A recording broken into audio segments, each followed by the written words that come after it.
पातशाह हुक्म है। जिथे खेड़ियां दी जंज सियालां लिया जाती है तो वारिस शाह, अगर तुसी हीर का किस्सा पढ़ो ना तो 2-3 सफ़े ऐसे होंगे ने कि वारिस शाह दाज बयान करता है माई हीर का, तो दाज एडा सोहना बयान करता है कि बंदे दे ज़हनों रांझा निकल जाता है।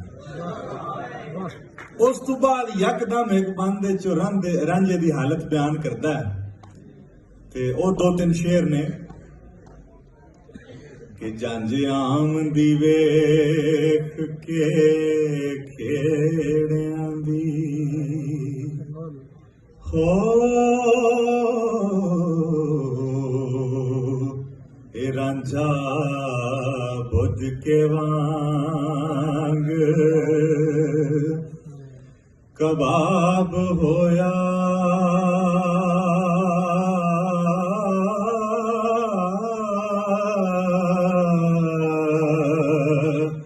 होया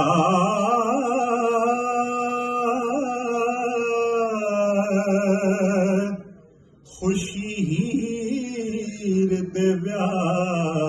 दी सैदड़े नूं हो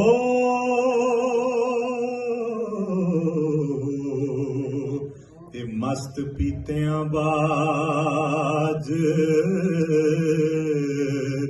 शराब होया अज कौन पुछे रंज चाक ताई ओ बेगम हीर ते खेड़ा नवाब होया भली मौत आखे रांझा जिंदगी तू हो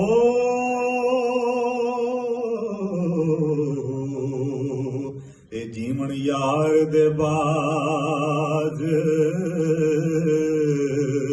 अजाब होया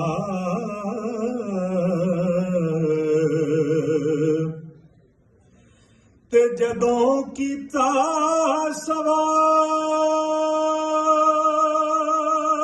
सी खेड़ियां ने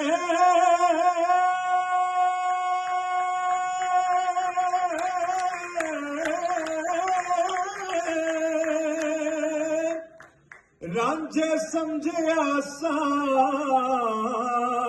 जवाब होया वारिस शाह मालूम कर लैन आपे हो